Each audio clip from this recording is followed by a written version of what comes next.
नमस्कार बच्चों। बोर्ड पे भी मैंने कुछ लिखा नहीं है। क्यों नहीं लिखा है उसका रीजन ये है कि आपको बच्चों शुरू में हमने पढ़ाया, पिछली क्लास में एक पोयम थी हमारी जो समाप्त हो गई थी। इफ कविता के बारे में जानकारी दे रहा था and that was composed by Rudyard Kipling. अच्छे से आपको इनके पोएट्स याद होने चाहिए। एक कविता जो है आपके वो रुडयार्ड किपलिंग की लिखी हुई है, नाम इफ है। दूसरी कविता जो है बच्चों वो आपके ए.के. रामानुजन की लिखी हुई है और कविता का नाम इकोलॉजी है। और जो तीसरी कविता बच्चों आपकी वो रविंद्रनाथ टैगोर की लिखी हुई है और कविता का नाम क्या है? हेवन ऑफ फ्रीडम, स्वतंत्रता का स्वर्ग। सबके आपको ये याद होने चाहिए, क्योंकि बच्चों जब आप लिखोगे कविता में प्रश्न आपके आएगा कि ये जो कविता है इसका रेफरेंस, इसका कॉन्टेक्स्ट टू रेफरेंस लिख के एक्सप्लेनेशन कीजिए। तो आपको किस तरीके से करना? बच्चों हिंदी में तो व्याख्या करते हो आप। सबसे पहले लिखते हो संदर्भ, उसके बाद लिखते हैं आप प्रसंग, उसके बाद लिखते हैं आप व्याख्या और अंत में लिखते हैं आप विशेष। लेकिन इंग्लिश में जब आप किसी पोएम का एक्सप्लेनेशन करते हैं बच्चों, तो सबसे पहले आपको क्या लिखना पड़ेगा? सबसे पहले आप लिखेंगे देखो कॉन्टेक्स्ट। ये जो कॉन्टेक्स्ट है बच्चों इसको आप हिंदी में बोलते हैं संदर्भ। और कॉन्टेक्स्ट में क्या लिखा जाता है? कॉन्टेक्स्ट में केवल इतना लिखा जाता है, जैसे आपको अपने टैगोर की जो कविता है उसकी 4 लाइनें दे दी, 4 उसकी पंक्तियां दे दी और आपको दे दिया साहब where the mind is without fear, where the mind is without fear and head is held high. आगे दे दिया वेयर नॉलेज इज फ्री। आगे दे दिया where the world has not been broken up into fragments by narrow domestic walls. और कह दिया इस कविता की व्याख्या कर दें आपको। ये जो प्रसंग, ये जो आपको स्टेंजा दिया है कवितांश, इसको कह सकते हैं आप पद्यांश। तो ये जो पद्यांश है इसकी इंग्लिश में आपको व्याख्या कर दी है। तो सबसे पहले बच्चों क्या लिखोगे आप? कॉन्टेक्स्ट लिखोगे। कॉन्टेक्स्ट में क्या लिखते हैं देखना, आप लिखोगे दीज लाइन्स, ऐसे लिखोगे आप। लिखना चालू कर दो, दीज लाइन्स। अब बच्चों ये प्लूरल है ना, इसलिए हेज का नहीं हैव का प्रयोग होगा। These lines have been taken, ये पेशी वोज में हो गया बच्चों। These lines have been taken यानी इन पंक्तियों को उद्धृत किया गया है या इन पंक्तियों को लिया गया है। फिर लिखोगे बच्चों आप these lines have been taken from the poem, from the poem. और यहां लिखोगे इन्वर्टेड कोमाज में heaven of freedom. Heaven of freedom नाम की जो कविता है उसमें से इन पंक्तियों को लिया गया है एक। और आगे लिखोगे बच्चों विच इज जो है composed, which is composed by Gurudev Rabindranath Tagore. ठीक है बच्चों, इतना ही लिखना आपको। ये प्रत्येक कविता जो है, चाहे कोई सी भी कविता आ जाए, कोई सी भी पोएम आ जाए, सबकी स्थिति बच्चों समान है। सबकी स्थिति समान है से मतलब मैं बताना चाहता हूं कि कविता चाहे कोई सी भी हो, आपको ये लिखना these lines have been taken from the poem, ये हटा देना है।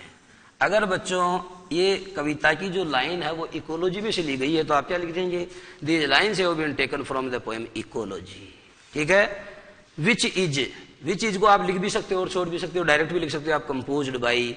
अब यहां पर आपने बच्चों लिखा गुरुदेव रविंद्रनाथ टैगोर, तो अगर ये कविता इकोलॉजी में से ली गई है तो आप कैसे करोगे बताओ? कवि और कविता का नाम बदलना है, बाकी लाइन ये की ये लिखनी है आपको कॉन्टेक्स्ट में। ठीक है, जब भी इसका 1 नंबर आपका पक्का है। ठीक है। तो these lines have been taken from the poem, these lines have been taken from the poem ecology which is composed by A K. Ramanujan. उसी प्रकार सुनो, these lines have been taken from the poem if which is composed by Rudyard Kipling. समझ में आ गया है? पूरी line, पूरी पंक्ति आपको जस की तस उतार देनी है, सेम टू सेम उतार देनी है। केवल आपको पोयम और पोएट का नाम बदलना, यह होता है बच्चों कॉन्टेक्स्ट। इसे हिंदी में संदर्भ कहते हैं कि ये कविता जो है इसका संदर्भ क्या है, कौन तो लिखने वाला है और कविता का नाम क्या है, कहां से जो इन पंक्तियों को उठाया गया है, इसे संदर्भ कहते हैं। अब बात आती है बच्चों रेफरेंस की। तो रेफरेंस में आप क्या लिखते हैं? रेफरेंस में बच्चों आपको ये लिखना है कि जैसे ये कविता हेवन ऑफ फ्रीडम, तो आप ये लिख सकते हैं इसमें कि the poet wants to convey the message through the lines. आपको ये बताना है कि इन पंक्तियों के जरिए कवि हमें क्या पैगाम देना चाहता है। इन पंक्तियों के जरिए पोएट आपको क्या मैसेज देना चाहता है उसे एक या दो लाइन में लिखने की कोशिश करनी, ये व्याख्या नहीं है। व्याख्या में तो आप पूरी बात लिखोगे, लेकिन यहां बच्चों आप क्या, जैसे where the mind is without fear and head is head high, where knowledge is free, where the world has not been broken up into fragments. इसका रेफरेंस क्या लिखूंगा मैं इसका रेफरेंस लिखूंगा कि कवि इन पंक्तियों के माध्यम से भारत माता की उस तस्वीर का वर्णन करना चाहता है, जैसा उन्होंने आजादी से पहले सपना देखा था। ठीक है बच्चों, तो रेफरेंस में आप लिख सकते हैं द पोएट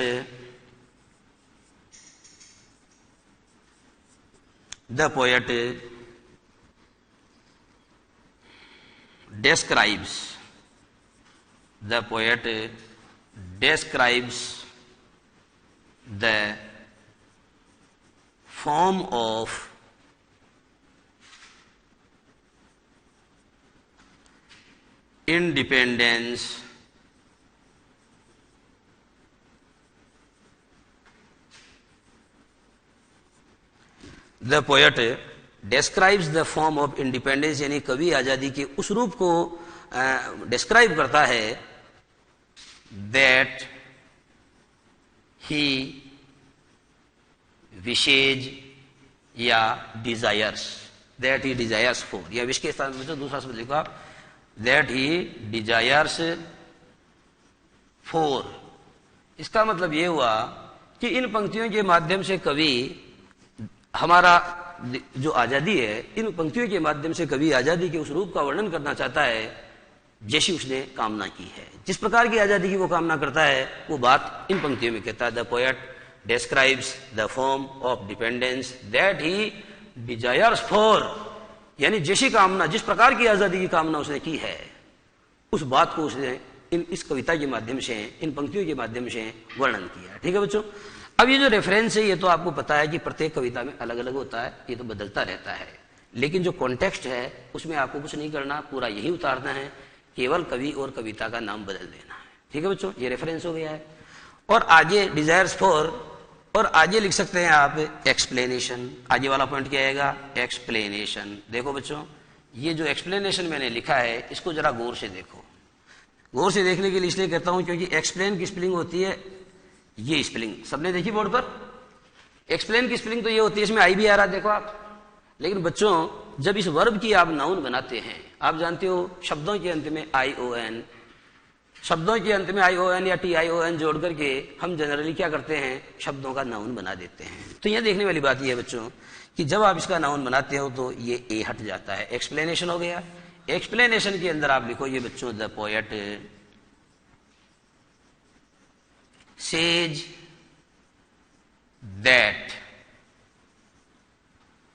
ही डिजायर्स, कवि कहता है कि वह कामना करता है, ही डिजायर्स फॉर सच फ्रीडम, वो ऐसी फ्रीडम या ऐसी आजादी की कामना करता है, वेयर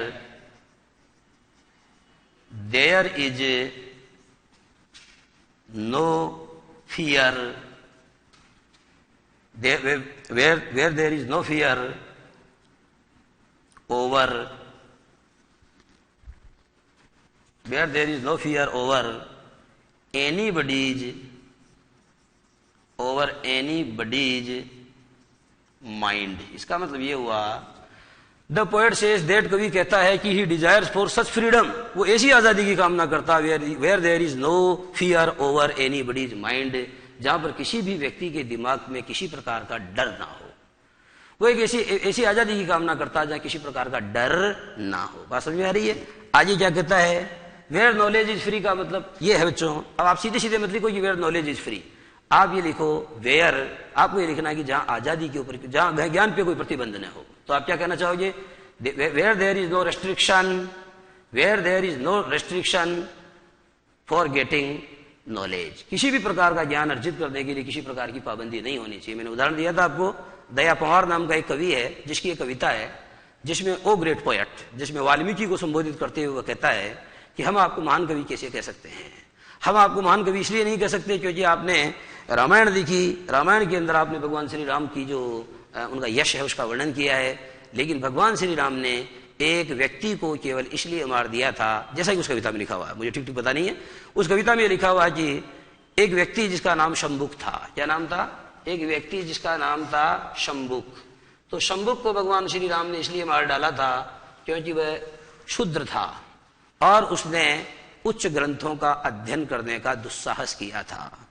तो उच्च ग्रंथों का अध्ययन करने का दुस्साहस किया था, तो मेरे हिसाब से इसमें कोई गुनाह नहीं है, क्योंकि जो अच्छे ग्रंथ हैं, धार्मिक ग्रंथ वेद हैं, तो वेदों का अध्ययन करने के लिए हर कोई अधिकृत है। तो उसका रीजन उस कविता के माध्यम, उस कविता में ये बताया गया था। बाकी इसका अन्यत्र मैंने अध्ययन किया तो इसका कारण ये भी है कि कहते हैं कि शंभुक के नाम से किसी ब्राह्मण, ये जो शंभुक व्यक्ति है, इसके हाथ से कोई ब्रह्म हत्या हो गई थी और इसीलिए भगवान श्री राम ने इसको दंड दिया था। बात जो भी है, तो यहां आपको बताना यह है कि the poet says that he desires for such freedom. कवि कहता है कि वो ऐसी आजादी का कामना करता है where there is no fear, या where there is fear over anybody's mind. No तो नो भी लगाना पड़ेगा। Where there is no fear over anybody's mind, जहां किसी भी प्रकार, किसी भी व्यक्ति के मनोमस्तिष्क पर कोई डर नहीं हो। और दूसरी बात क्या है? Where knowledge is not restricted. क्या लिखोगे? फुल स्टॉप लगा दो और आगे लिखो where knowledge is not restricted का मतलब होता है जहां ज्ञान प्रतिबंधित न हो, जहां ज्ञान प्रतिबंधित न हो। Where knowledge is not restricted, या where there is no restriction over any kind of knowledge. किसी भी प्रकार का ज्ञान आप प्राप्त करते हो तो उसके ऊपर किसी प्रकार का कोई पहरा या किसी प्रकार का प्रतिबंध न हो।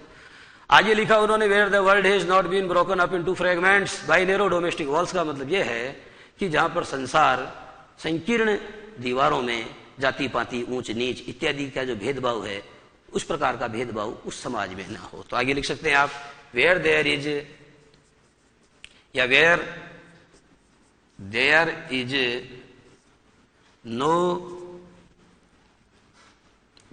No prejudice, where there is no prejudice, जहां किसी प्रकार का पूर्वाग्रह नहीं हो। अकॉर्डिंग टू, यो लिखो आप, अकॉर्डिंग टू, जहां पर किसी प्रकार का पूर्वाग्रह न हो, पार्शियलिटी न हो, अकॉर्डिंग टू लैंग्वेज, भाषा के अनुसार, या क्रीड के अनुसार। क्रीड का मतलब बच्चों जो उनके जो धर्म संप्रदाय है उनके अनुसार किसी प्रकार का भेदभाव नहीं होना चाहिए। कास्ट जाति के आधार पर एटसेट्रा। ठीक है बच्चों, इस तरीके से आप इसमें लिखेंगे, व्याख्या करेंगे। कविता तो लंबी है तो आपको जो बाकी पंक्तियां हैं उनकी व्याख्या भी जो है अपने शब्दों में करनी है अपने। और कविता की जब भी आप व्याख्या करो तो बच्चों आपको यह ध्यान रहना चाहिए जहां तक संभव हो पंक्तियां यो की यो न उठाई जाए।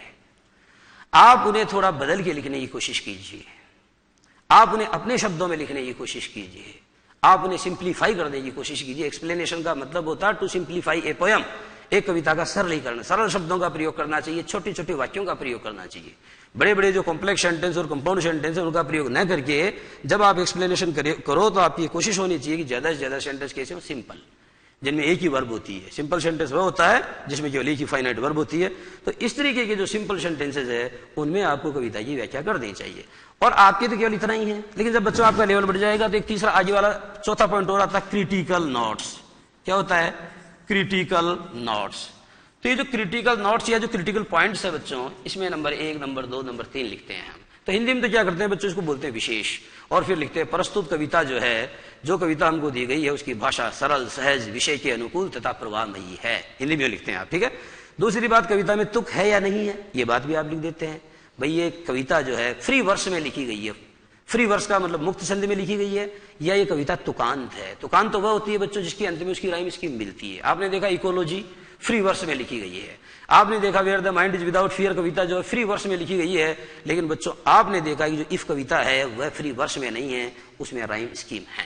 उसमें कौन सी क्या है? राइम स्कीम उसमें दी हुई है, उसमें तुकबंदी है, तो ये बात उसमें लिखी जाती है। क्रिटिकल पॉइंट्स में बच्चों ये भी लिखा जाता है कि इसमें कौन सा जो है फिगर ऑफ स्पीच आया है, कौन सा अलंकार आया है। अब प्रश्न ये है कि आपको अलंकार तो आते ही नहीं है, क्योंकि मैंने बताया ही नहीं है। ऐसे में आप अलंकार कैसे छांटेंगे? तो ये दो बच्चों क्या हुआ, ये तो एक्सप्लेनेशन करने का एक छोटा सा नमूना मैंने आपके सामने प्रस्तुत किया है। इस तरीके से आपको कविताओं की व्याख्या करनी होगी। अब मैं आपको जो आपके टेक्स्ट बुक है बच्चों, उसमें से कुछ अच्छी अच्छी बातें पढ़ाना चाहता हूं, देखेंगे आप। अच्छा देखो बच्चों, एक बार आप ये जो इफ कविता है ना, इसकी जो तुक है वो समझाता हूं आपको मैं, इसमें कहां तुक है देखना आप। पहली लाइन है, if you can keep your head when all about you. तो बच्चों आपने ये देखा कि लास्ट में यू आ रहा है, देखना आप दोबारा, are losing theirs and blaming it on you, फिर यू आ रहा है। फिर देखो बच्चों, if you can trust yourself when all man doubt you, फिर यू आ रहा है, but make allowance for their doubting too. तो टू ऊंची आवाज आ रही है ना, इसे कहते हैं बच्चों तुक मिलना। इसे क्या कहते हैं, इसे तुक मिलना कहते हैं। अब देखो बच्चों, आगे वाली पंक्ति में एक में लाई जा रहा है, एक में वेटिंग आ रहा है, और एक लाइन छोड़ के फिर हेटिंग आ रहा है। तो वेटिंग और हेटिंग मिल गया, इधर लाई जा रहा है, एक लाइन छोड़ के क्या आ रहा है बच्चों, लाई जाएगी वाइज आ रहा है, आवाज मिल रही है ना। इसको क्या कहा जाता है, इसे राइम स्कीम कहते हैं। इसे राइम स्कीम कहते हैं, अंग्रेजी हिंदी में इसको तुक कहते हैं। ठीक है बच्चों, तो ये बात आपकी यहां तक की हो गई थी। और अब हम बढ़ेंगे आगे। आगे चीजें बता रहा हूं बच्चों, मैं आपको लिटरेरी टर्म्स निकालो। आप लिटरेरी टर्म्स के बारे में आपको जानना है। तो जो लिटरेरी टर्म्स है बच्चों, उसमें सबसे पहले आया था वर्ष। तो वर्ष को हिंदी में कहते हैं आप बंध या श्लोक। बंध या श्लोक बताता हूं ये क्या होता है। आप अपनी नोटबुक खोल के रखेंगे, और जो बात जितनी सी मैं डेफिनेशन लिखा हूं उतनी सी आप लिखेंगे। किताब में थोड़ी ज्यादा बड़ी भी है, तो आपको इतनी बड़ी याद नहीं करनी है, याद आपको केवल मुख्य बात करनी है जो मैं आपको लिखूंगा। देखना, सबसे पहले लिखा हुआ है compositions written in meter. Compositions written in meter are known as verse. लिखो बच्चों, क्या होता है वर्ष, देखो हिंदी में क्या बताया मैंने आपको, इसको बताया बच्चों हिंदी में मैंने श्लोक। संस्कृत का शब्द है वैसे, या कविता का बंध।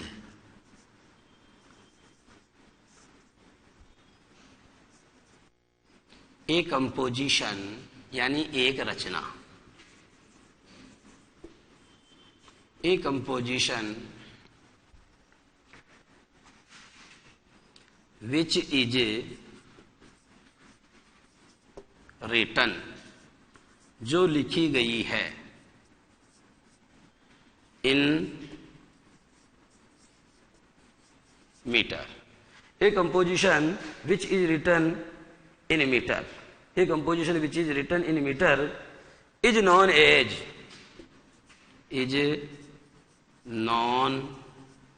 As verse. उसे आप वर्ष कहते हैं।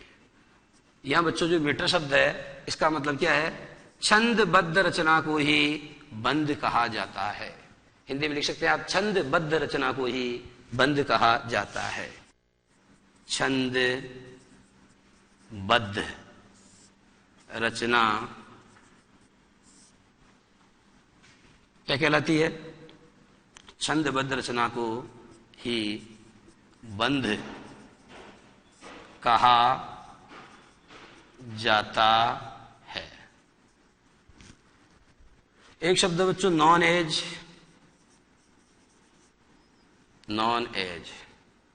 और एक होता है कॉल्ड, इज कॉल्ड। इन दोनों का मतलब भी यही होता है, कहा जाता है। उतारो बच्चों, बाकी बात करेंगे बच्चों अपन 2 मिनट के ब्रेक के बाद।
थोड़ा आपके समझ में आया? कविता की 2 पंक्तियां अगर आपको दे दी गई तो बच्चों वो वर्ष ही होता है। मैं आपको थोड़ा इसको समझा दूं। रटना एक चीज है, बात को समझना दूसरी बात। इसे तो आप रटी लेंगे, composition which is written in metre is known as verse, यानी कोई भी रचना जो मीटर में लिखी गई है, छंदबद्ध है, उसी को आप क्या कहते हैं? वर्ष कहते हैं। प्रश्न ये कि मीटर क्या होता है, ये भी मैं बताऊंगा आपको। परंतु आप ये समझें कि हिंदी में कोई भी लाइन आपको दे दी, मैथिली शरण गुप्त की वो पंक्तियां बड़ी प्रसिद्ध है, सुनी होगी आपने, नारी तेरी यही कहानी, आंचल में है दूध और आंखों में पानी। ये मैथिली शरण गुप्त की यशोधरा पुस्तक की पंक्ति है। बच्चे ये वर्ष कहलाएगा। ये एक पंक्ति है कविता की, 2 पंक्तियां हैं, तो इनको क्या कहेंगे आप? इसे वर्ष कहते हैं। आपने कामायनी में जयशंकर प्रसाद की वो पंक्तियां सुनी होगी, नारी तुम केवल श्रद्धा हो, विश्वास रजत नगपत तल में, पीयूष स्रोत सी बहा करो जीवन के सुंदर समतल में। ये क्या है? ये जो काव्यांश है बच्चों, इसे वर्ष कहते हैं। उसी तरीके से बच्चों मैं आपको कहता हूं, रॉबर्ट फ्रॉस्ट अपनी कविता में कहता है कि woods are lovely dark and deep, but I have promises to keep and miles to go before I sleep and miles to go before I sleep. What is this? This is a verse. ये क्या है? ये भी एक वर्ष है। प्रश्न ये है कि ये छंद में लिखा जाता है। छंद क्या होता है? देखो बच्चों, अब जमाना बदल गया है। कुछ कविताएं छंद में लिखी जाती है, कुछ छंद मुक्त होती है। जो छंद मुक्त होती है उन्हें फ्री वर्ष कहते हैं। जैसे टैगोर ने जो कविता लिखी गीतांजलि में, कौन सी, where the mind is without fear, इसमें कहीं कोई प्रकार का वर्ष, कोई प्रकार का छंद नहीं है। इस कविता को फ्री वर्ष कहते हैं। क्या बोलते हैं इसे? फ्री वर्ष का मतलब होता है, फ्री लगा दो वर्ष की आगे, मुक्त छंद में लिखी गई कविता। हिंदी के अंदर निराला एक ऐसा कवि है बच्चों, जिसने जितनी कविताएं लिखी है वो मैक्सिमम बादल राग के नाम से कई कविताएं लिखी है, तो उनमें कोई प्रकार का तुक नहीं है। इस प्रकार की कविता को एतुकांत या मुक्त छंद में लिखी हुई कविता कहते हैं। और दूसरी बात बच्चों ये भी है, कुछ लोगों ने तो इसको केंचुआ छंद कहा है। कौन सा छंद कहा है? केंचुआ छंद, है ना। तो वर्ष की बात आपकी समझ में आ गई, ये वर्ष क्या होता है। और बच्चों देखो, मीटर की डेफिनेशन लिखी हुई है, fixed arrangement of accented and unaccented syllables. ए स्वर ध्वनियां, सिलेबल का मतलब स्वर ध्वनि, तो वह स्वर ध्वनि जिसका उच्चारण होता है और वह स्वर ध्वनि जिसका उच्चारण नहीं होता है। समझ आ रही है? आप जानते हो बच्चों, जब आप लिखते हो TOMB, तो TOMB को बोलना तो कायदे से आपको क्या चाहिए? टॉम्ब। लेकिन इसका उच्चारण क्या होता? टूम। टूम यानी बी का उच्चारण नहीं होता, BOMB, बम्ब नहीं बोलते आप, बॉम्ब।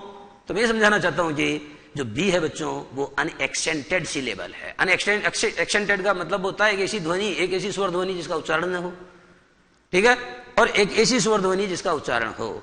तो कहने का मतलब ये हुआ कि जब आप बड़ी कक्षाओं में जाओगे तो हिंदी में बच्चों आपको मंदाक्रांता, द्रुत विलंबित, है ना, और चौपाई, दोहा, सवैया इत्यादि आप छंदों का अध्ययन करेंगे। मात्राओं की गणना की जाती है। कुछ छंद होते हैं जो मात्राओं के आधार पर होते हैं, कुछ छंद होते हैं जो शाब्दिक होते हैं, वार्णिक छंद मतलब वर्णों के आधार पे, जिसमें वर्णों की गिनती की जाती है, और कुछ में मात्रिक जो होते हैं उनमें मात्राओं की गिनती की जाती है। आगे बढ़ेंगे हम लोग। आगे आ रहा बच्चों फिक्शन। तो फिक्शन क्या होता है? आप इस बात को जान लीजिए, फिक्शन का मतलब होता है कथा, और फिक्शन का मतलब आजकल तो जो नॉवल पढ़ते हैं हम, उपन्यास पढ़ते हैं, जैसे मुंशी प्रेमचंद को उपन्यास सम्राट कहते हैं, और मुंशी प्रेमचंद का गोदान उपन्यास बड़ा प्रसिद्ध है, वो फिक्शन है बच्चों। आपका बंटी रिटन बाई मनु भंडारी, आपका बंटी मनु भंडारी ने लिखा है, तो वो भी क्या एक नॉवल है। 5 Point Someone written by Chetan Bhagat, Chetan Bhagat ने लिखा 5 Point Someone, जिसके ऊपर पिक्चर बनी है और आप सबने देखी होगी, ज्यादातर बच्चों ने देखी होगी, 3 Idiots। 3 Idiots पिक्चर जो है उसकी पटकथा किस पे लिखी गई है? 5 Point Someone। 5 Point Someone नाम का जो नॉवल है वो किसके द्वारा लिखा गया है? वो चेतन भगत के द्वारा लिखा गया है। तो आज के जमाने में बच्चों फिक्शन शब्द का प्रयोग हम नॉवल के पर्यायवाची के रूप में करने लगे हैं, परंतु बच्चों जो शॉर्ट स्टोरीज होती है, जो एनेक्डोट्स होते हैं, उसको भी इसके दायरे में ही लिया जाता है। देखो क्या लिखा हुआ है, fiction is any narrative. Fiction तो कोई भी वर्णन हो सकता है, which is field rather than factual. Fiction की खास बात क्या होती है बच्चों, कि फिक्शन के अंदर कल्पना ज्यादा होती है और असलियत कम होती है। विच इज फील्ड का मतलब विच इज इमेजिन्ड, जिसमें कल्पना ज्यादा होती है तथा उसमें वास्तविकता कम होती है, वास्तविकता न के बराबर होती है। और अगर किसी के जीवन से वो घटना मिलती है तो उसको महज क्या माना जाए? उसे संयोग माना जाए। इन मोस्ट प्रेजेंट डिस्कशंस, यानी वर्तमान समय में जो सबसे ज्यादा वार्तालाप होता है उसमें, however the term fiction is applied primarily, यानी फिक्शन टर्म या फिक्शन शब्द को प्रमुख रूप से, प्राइमरीली का मतलब प्रमुख रूप से प्रयोग किया जाता है टू द नोवेल। मैं समझाना चाहता हूं कि फिक्शन को नोवेल के पर्यायवाची शब्द के रूप में या सिनोनिम के रूप में आजकल यूज किया जाता है। एंड द शॉर्ट स्टोरी, यानी शॉर्ट स्टोरी और नोवेल दोनों को मिला करके आप कहते हैं हिंदी में कथा साहित्य। क्या कहते हैं? कथा साहित्य, अंग्रेजी में फिक्शन कहते हैं। And is sometimes use simply as a synonym for the novel, और साधारणतः इसका प्रयोग ज्यादातर उपन्यास के पर्यायवाची शब्द के रूप में किया जाता है। तो बच्चों, अगर आप फिक्शन के बारे में लिखोगे तो क्या लिखोगे? फिक्शन जो है, फिक्शन एक प्रकार का क्या होता है? Fiction is a short of novel और शॉर्ट स्टोरी। फिक्शन एक प्रकार का उपन्यास या लघु कथा होती है, ठीक है। और दूसरी बात यह है कि फिक्शन जो है बच्चों, वो फैक्चुअल नहीं होता, वो फील्ड होता है। Fiction is field rather than factual, यानी जो फिक्शन जो है बच्चों, उसमें कल्पना होती है और उसमें वास्तविकता या असलियत नहीं होती है। आगे बढ़ेंगे। आगे बच्चों मेटाफर है, तो मेटाफर आपको समझाता हूं क्या होता है मेटाफर। वैसे कायदा बच्चों ये कहता है, इसमें दिया हुआ नहीं है, परंतु मैं आपको दिया हुआ है इसमें। देखिए इसमें क्रम गलत है। मेटाफर आपको बाद में समझाएंगे, सिमिली पहले समझाएंगे। सिमिली जब समझ में आएगी तो मेटाफर अपने आप समझ में आ जाएगी। देखो बच्चों, एक सेंटेंस लिखना, मैं सिमिली समझा रहा हूं आपको, SIMILE। इसका प्रोनाउंसिएशन बच्चों सिमिल नहीं होगा, सिमिली। इसका प्रोनाउंसिएशन आपको करना है सिमिली। देखो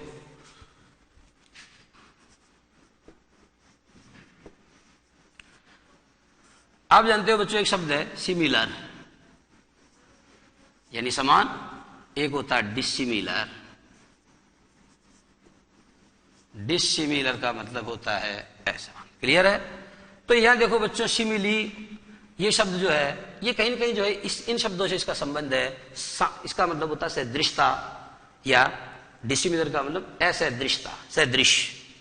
जब आप किसी एक व्यक्ति या वस्तु को किसी दूसरे व्यक्ति या वस्तु के सदृश बताते हैं, जब आप किसी एक व्यक्ति या वस्तु को दूसरे व्यक्ति या वस्तु के सदृश बताते हैं, तो बच्चों वहां पर जो फिगर ऑफ स्पीच होता है, वहां जो अलंकार होता है, वो कौन सा होता है? वो सिमिली होता है। बात को समझना। जैसे मैं आपको कहता हूं, she is as beautiful as a rose. वह उतनी खूबसूरत है जितना क्या है? गुलाब का फूल है। वह उतनी खूबसूरत है जितना गुलाब का फूल है। यह बच्चों हम कहते हैं सीता का मुख चंद्रमा के समान सुंदर है। तो आप मुझे बताइए कि यहां पर जो शी है बच्चों, इसकी तुलना आपने किससे की है?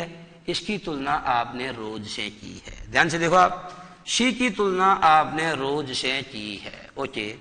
दूसरी बात बच्चों, ऐसे कौन से शब्द हैं जिनके माध्यम से तुलना हो रही है? वो शब्द है बच्चों एज, एज। और कभी कभी बच्चों इस एज के स्थान पे आता है लाइक। जैसे she is beautiful like a rose, वो एक गुलाब की तरह सुंदर है, वो एक गुलाब की तरह सुंदर है। बात समझ आ रही? तो कभी एज का प्रयोग होता है, कभी लाइक का प्रयोग होता है। और बच्चों इसमें और इसमें क्या सदृशता है, क्या सिमिलरिटी है? शी भी ब्यूटीफुल है और रोज भी ब्यूटीफुल है। ये जो ब्यूटीफुल शब्द है बच्चों, ये विशेषता है। क्या ये विशेषता, ये खासियत है। और ये कैसी खासियत है? ये बच्चों कॉमन, ये है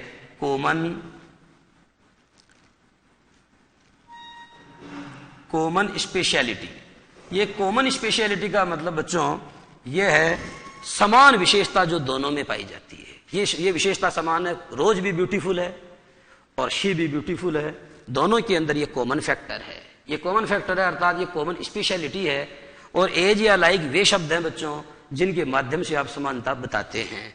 और शी और रोज के बीच में आप कंपेयर कर रहे हैं, तो आप समझ गए होंगे बच्चों सिमिली क्या होता है। सिमिली को हिंदी में उपमा अलंकार कहते हैं, और अंग्रेजी में लाइक एज, हिंदी में कहते हैं आप मतलब चांद के समान, चांद के जैसा, चांद की भांति, चांद की तरह इत्यादि शब्दों का प्रयोग करके आप दो नाउन्स या दो नाउन इक्विवेलेंट्स की क्वालिटीज को कंपेयर करते हैं और दोनों को एक दूसरे के समान बताते हैं। दोनों को एक दूसरे के समान बताते हैं।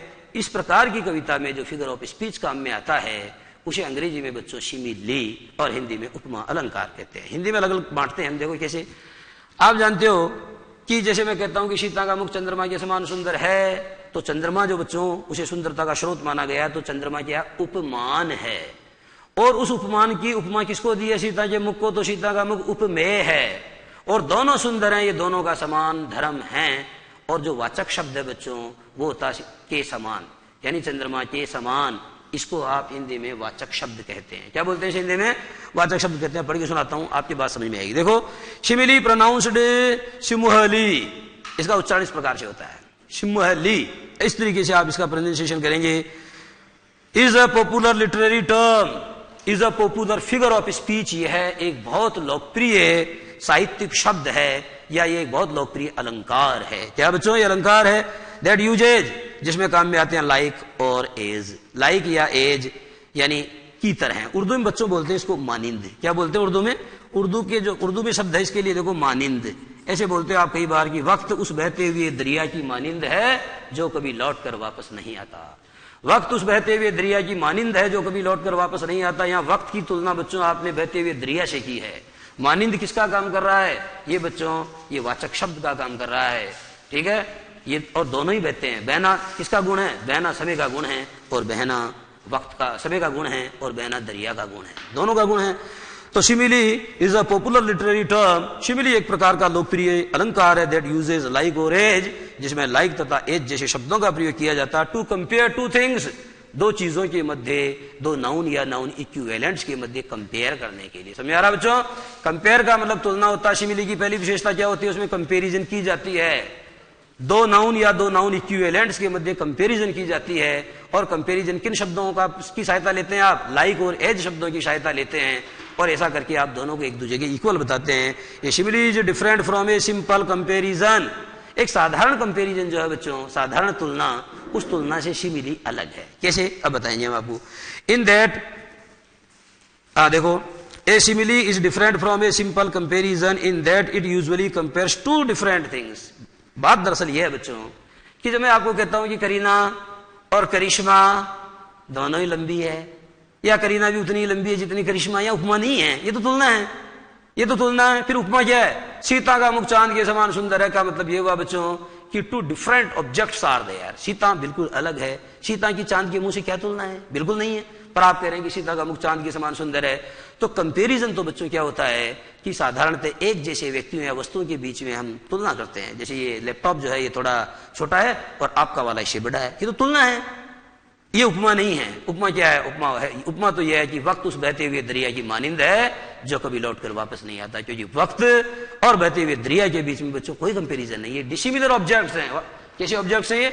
ये डिसिमिलर ऑब्जेक्ट्स हैं, और जब आप इनके बीच में कोई समानता निकालते हैं तो उसे सिमिली या उसे उपमा अलंकार कहते हैं। देखना, ए सिमिली इज डिफरेंट, यानी एक सिमिली पूरी तरह अलग होती है फ्रॉम ए सिंपल कंपैरिजन, एक साधारण तुलना से बिल्कुल अलग होती है। इन दैट का मतलब इस मायने में। लिखो बच्चों, इन दैट यानी इस मायने में अलग होती है। It usually compares two different things, ये इस मायने में तुलना से अलग होती है क्योंकि ये आमतौर पर या ये साधारणतः दो जुदा जुदा या दो अलग अलग चीजों को कंपेयर करती है। एज जैसे, शी लुक्स लाइक यू, वह तुम्हारी तरह दिखती है, इसमें उपमा अलंकार नहीं है, ये तो आपकी और उसके बीच में तुलना है। शी लुक्स लाइक यू यानी वह तुम्हारे जैसी दिखती है, इज अ कंपेरिजन, ये तो एक तुलना है, बट परंतु नॉट ए सिमिली, ये सिमिली नहीं है। ऑन द अदर हैंड, इसके विपरीत, अंडरलाइन करो बच्चों, ऑन द अदर हैंड का मतलब होता है just opposite to this, Hindi में कह सकते हैं इसके विपरीत। ऑन द अदर हैंड, इसके विपरीत, शी स्माइल्स लाइक द सन, वो सूरज की तरह, वो सूरज की मानिंद मुस्कुराती है। किसकी तरह मुस्कुराती है? वो सूरज की तरह मुस्कुराती है। पाते पे सूरज की लाली, है ना, तो सूरज की तरह मुस्कुराती है। तो सूरज की और उसकी कोई समानता नहीं है। तो बच्चों यहाँ क्या है? यहाँ कंपैरिजन नहीं है, यहाँ सिमिली है, यहाँ उपमा है। शी लुक्स लाइक यू, इसमें नहीं है। शी स्माइल्स लाइक द सन, वो सूर्य की तरह मुस्कुराती है। ये अंग्रेज जो है बच्चों, पता नहीं क्यों ऐसा लिखते हैं कि सूर्य की तरह मुस्कुराती है, लेकिन हिंदी में जब भी हम बोलते हैं तो हम पता क्या बोलते हैं? फूलों की तरह मुस्कान या चांद की जैसी मुस्कान, ये तो समझ में आता है। और जब मुस्कुराती है तो दंत पंक्ति की तुलना आप मोतियों की लड़ी से करते हैं, परंतु ये तो सन के समान, सूर्य के समान मुस्कान बता रहे हैं। आप जानते हो सूरज तो काफी प्रचंड है, तो क्या मुस्कान में इतनी प्रचंडता होनी चाहिए? पर ये बच्चों क्षेत्रवार, ये अलग अलग क्षेत्र में अलग अलग प्रकार की उपमाएं होती है। जैसे हम कोई भी सहनशील आदमी होता है तो हम कहते हैं ये धरती के समान धीर और गंभीर और सहनशील है। हम पृथ्वी को रोज रौंदते हैं, हम पृथ्वी को रोज जो पद दलित करते हैं, लेकिन पृथ्वी कभी शिकायत नहीं करती है। सागर के समान गंभीर माना जाता है, हम ऐसा बोलते हैं, ठीक है। उसी तरीके से बच्चों हम कहते हैं कि गाय के समान मासूम है, ये तो बेचारा गाय है, गाय के समान मासूम है। तो she smiles like the sun is a simile as it compares a woman with the sun, क्योंकि यहां पर एक औरत की तुलना सूर्य से की गई है, यहां एक औरत की तुलना अमिताभ से की गई है, आफ्ताब से की गई है।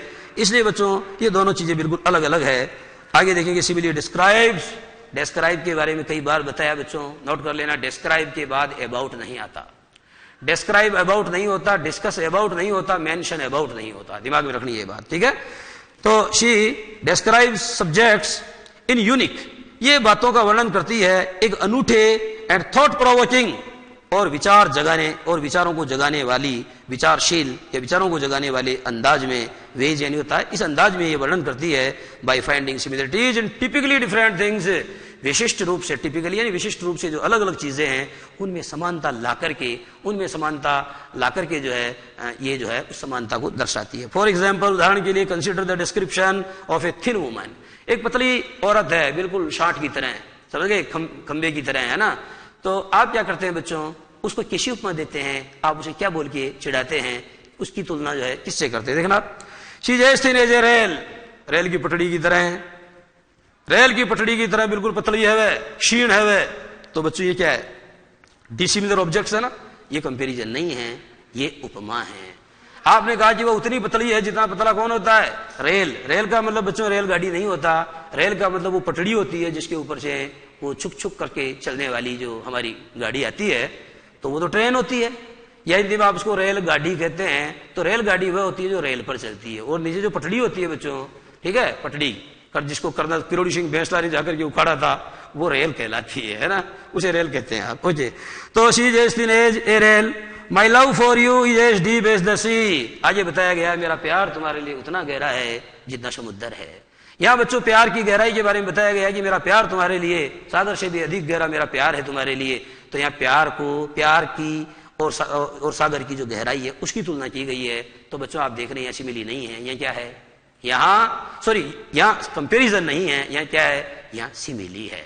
तो सिमिली वाली बात आपकी अच्छे समझ में आ जानी चाहिए बच्चों, ये उदाहरण आपको अच्छे से याद हो जाने चाहिए और इसकी जो डेफिनेशन है वो याद हो जानी चाहिए, ठीक है। सिमिली क्या होती है, simile is a comparison between two dissimilar objects. एक सिमिली जो है वह दो अलग अलग ऑब्जेक्ट्स के मध्य की जाने वाली तुलना होती है। तो इस तरीके से बच्चों आज की बात यहीं समाप्त, और बाकी बात अगली क्लास में। नमस्कार।